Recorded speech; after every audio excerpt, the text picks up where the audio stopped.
Olá! Que tal o cenário novo aqui? Esse é um outro canto aqui do jardim aqui que não tinha explorado ainda, né?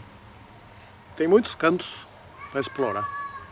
Eu até estava pensando aqui, próximo sábado eu vou pegar uma pérgola que tem aqui, pequena pérgola, e vou gravar dela, né?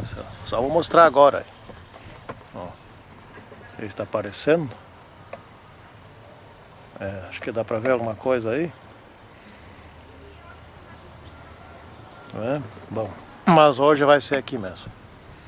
Aqui estão as nossas bananeiras. Tem uma ali que está baixa, não sei se vocês estão conseguindo ver aí, mas é um cacho que já está querendo amadurecer.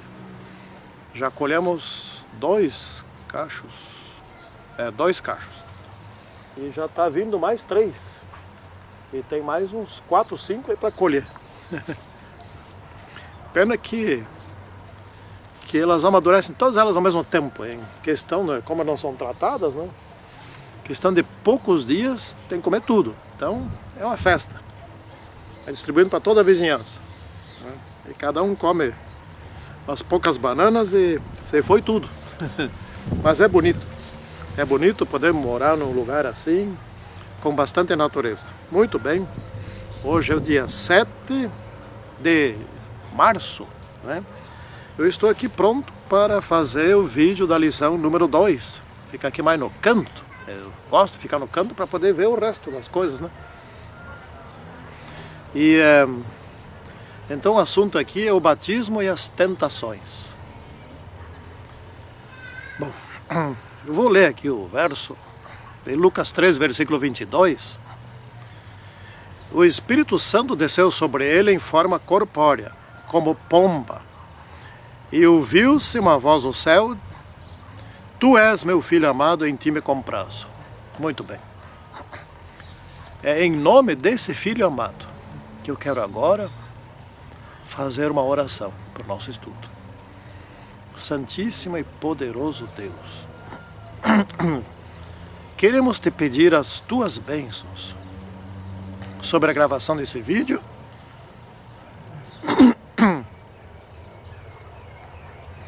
e depois também aqueles que o assistirem. Pedimos que tu nos abençoes segundo a tua boa vontade e o teu poder. Em nome do Senhor Jesus Cristo. Amém. Muito bem. Eu queria aqui dizer o seguinte. O Espírito Santo esteve junto com Jesus no batismo. Jesus, um dos membros da Trindade, também estava, que estava sendo batizado. O Espírito Santo, o terceiro membro da Trindade, se manifestou ali em forma de uma pomba, e Deus, o Pai, se manifestou dizendo: Tu és meu filho amado, em ti me comprazo.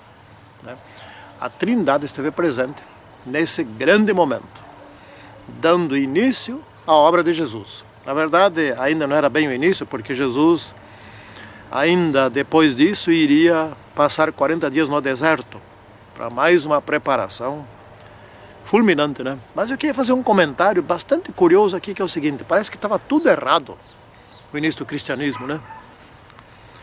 Parece que estava tudo errado mesmo. Vejam bem. Em primeiro lugar, quem é a pessoa que estava preparando o caminho de Jesus? Era um tal de João Batista, né? Homem pobre, tal como Jesus, pobre, sem estudo, pregando no deserto, lá nas proximidades do Rio Jordão. Ele batizava lá, né? Bom, já começou mal, né? Com alguém assim você vai querer mobilizar grandes multidões? Essa é a pergunta, né? Bom, começou com João assim. Continuou com Jesus indo jejuar 40 dias no deserto, arriscando morrer inclusive lá, né? Se expondo ao inimigo por lá. Continuou tudo errado, né?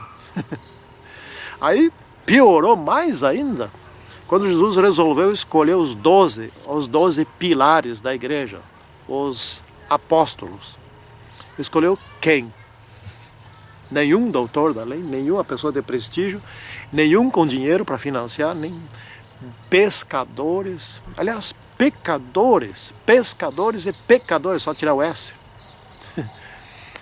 publicanos, gente pobre, gente sem estudo, Não sei se todos eles sabiam ler e escrever naquela época.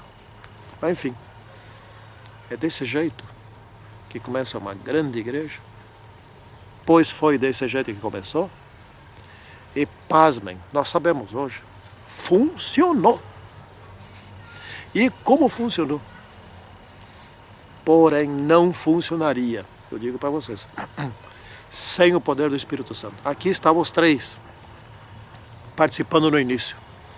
Então, toda obra a favor de Jesus, da pregação, etc., onde estiverem os três, a coisa funciona.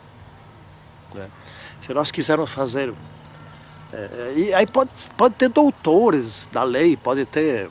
né, pós-doutorados em Bíblia, etc. Tal, lá. Se eles tiverem o poder do Espírito Santo, forem humildes, etc., funciona. Assim como também funciona se alguém que não tem letras, que não sabe nem ler e escrever, etc., se tiver esse poder, também vai funcionar. Essa é a questão. Quem está conosco? Né? Como é que nós trabalhamos? Com Deus ou sem Deus? Essa é a questão. Jesus começou com o Pai e com o Espírito Santo. E ele era um deles, mas era um ser humano. Né? Então vamos continuar aqui no estudo.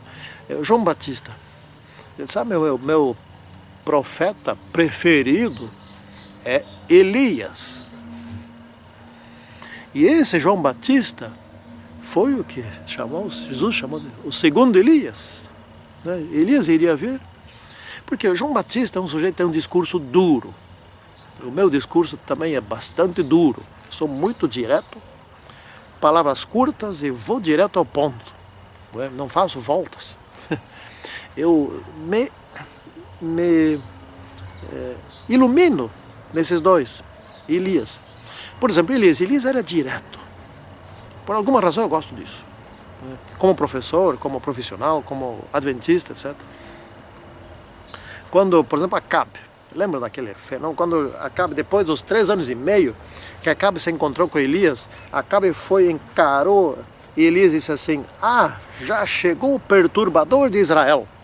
Vocês lembram da resposta de Elias? Perturbador de Israel és tu.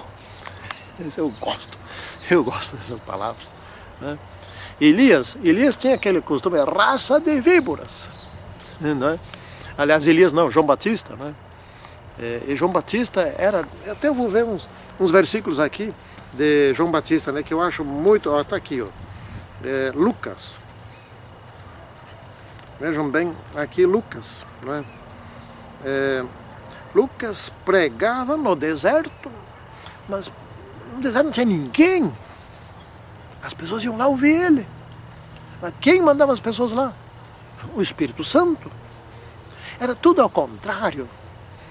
João Batista não devia estar pregando dentro de Jerusalém? Eu duvido, talvez nunca tenha entrado em Jerusalém. Né? Não sei, para ser preso, coisa tipo assim. Não sei. Mas enfim, ele pregava no deserto. E as pessoas iam todas lá para ouvir João Batista. Como que se explica uma coisa dessas? Isso tem outro poder. Então o que ele pregava? Ele pregando batismo de arrependimento. Nós já vamos ver isso aqui, né? Arrependimento. E dizia assim: vocês têm que produzir frutos dignos do arrependimento. Isso está em Lucas 3, versículo 8. Né? Antes, ele fez uma classificação e chamou aquele povo de raça de víboras. Quem vos induziu a fugir da ira vindoura? Gente, mas um discurso desses, eu saio correndo. Me chama eu de víbora, né? Ou como Jesus depois, túmulos caiados. Por que os grandes profetas eram assim, diretos ao ponto? Ellen White era direto ao ponto. Eles todos. E aconteceu um negócio que parece tudo ao contrário, e o pior é que funcionava. Né? Funcionava. Ao contrário quer dizer do ponto de vista humano, estou falando aqui, né? E o que aconteceu? Olha só, o versículo 10, aqui, do Lucas 3. Então as multidões o interrogavam dizendo: que havemos, pois, de fazer? E, em vez de ir embora, perguntaram: mas o que a gente faz então? Né? E o que ele respondeu? Quem tiver 2 túnicas, reparta com quem não tem, e quem tiver comida, faça o mesmo. E os publicanos foram lá, os cobradores de impostos, né, foram lá, que eram judeus, mas que cobravam impostos para o Império Romano, e normalmente desviavam, cobravam de um jeito a mais, naquela época não tinha controle. Os publicanos perguntaram: que havemos de fazer? Ele respondeu: não cobreis mais do que estipulado. Pronto, ele é direto ao ponto. E daí vieram soldados perguntando lá para ele: e nós o que havemos de fazer? Ele disse: a ninguém maltrateis, não deis denúncia falsa e contentai-vos com o vosso soldo. Era assim que ele falava. Eu gosto disso, né? Eu acho isso, não tem que estar enrolando, tem que ir direto ao ponto. Se a pessoa é uma pessoa que quer, etc., não precisa chamar ela de raça de víbora, né? Mas enfim, vai ensinando e não fica enrolando muito. É como ele fazia, é como Elias fazia, e nós somos o terceiro Elias, né? Bom, então continuando aqui. João, o segundo Elias, um discurso duro, direto, tal como o primeiro Elias. E assim tem que ser o nosso discurso, né? Não temos que ser mal educados. É isso que estou pregando aqui. Mas não podemos enrolar, né? Então, esse João Batista, ele pregava o batismo de arrependimento. Ou seja, você tem que se arrepender, e o batismo você está demonstrando o verdadeiro arrependimento. Não é aquele batismo, bom, mais uma ficha. E que muito se faz hoje, né? É verdade. É uma mudança de mentalidade, um novo estilo de vida, né? A transformação do Espírito Santo, transformando a vida dessa pessoa. Mas vamos seguindo aqui, senão o tempo vai correndo muito aqui. Bom, agora tem uma declaração aqui que é fantástica. Na parte de segunda-feira. Declaração fantástica. Vamos estudar um pouquinho isso. Deus se manifestou aqui. Deus também foi direto ao ponto. Jesus foi batizado, veio a pomba e surgiu uma voz do céu que sem rodeio disse assim: tu és meu filho amado, em ti me comprazo. Disse tudo. Ou seja, declarou ali que este era o Filho de Deus, este era o Salvador, este era o Messias esperado. Precisava mais? João Batista já havia dito isso, mas João Batista era João Batista no ser humano, mas agora vem o Espírito Santo, em forma de pomba, e desce sobre Jesus. E vem a voz do céu, declarando isso. De onde veio essa voz? De João Batista não foi. Não foi nem outro ser humano, foi de Deus. Portanto, de agora em diante, que ninguém mais duvidasse. Porém, os doutores da lei que Jesus não escolheu, os líderes judaicos que Jesus não escolheu, duvidaram e não creram. Estamos entendendo por que ele não escolhia esse tipo de gente. Mas aqueles humildes pescadores, outros publicanos, etc., pessoas humildes, estes creram.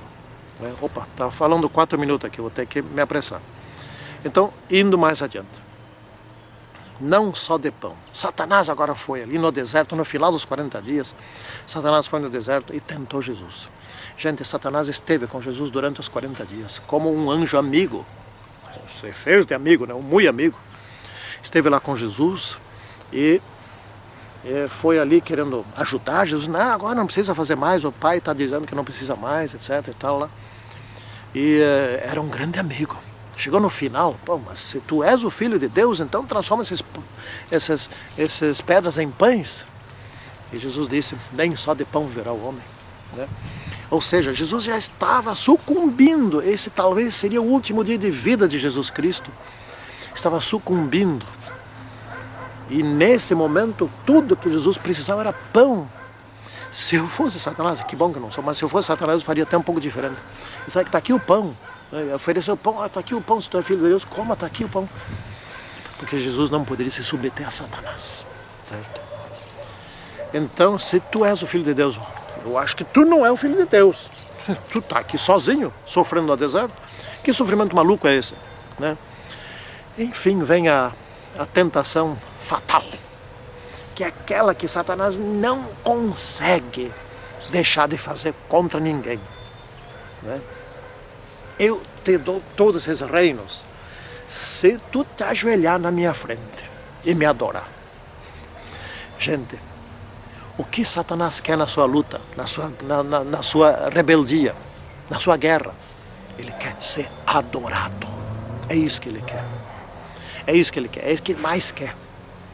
E ele quer que nós o adoremos de dentro da igreja. Por isso que tem essas músicas satânicas que entraram na igreja. São louvor a Satanás.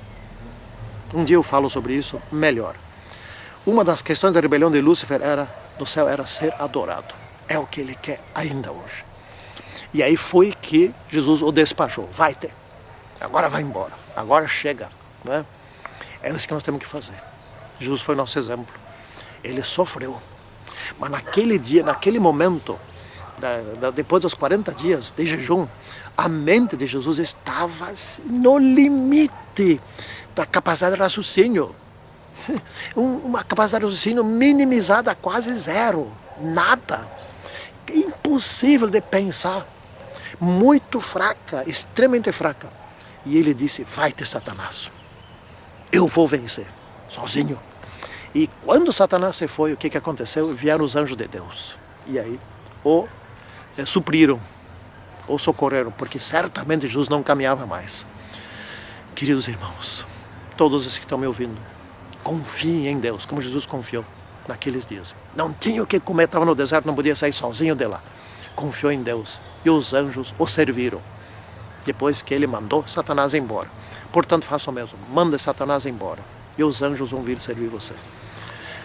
Santíssimo e grande Deus que está nos céus, fica conosco. Afasta de nós Satanás e nos dê fé para que possamos vencer, crendo e confiando. Em nome do Senhor Jesus Cristo. Amém.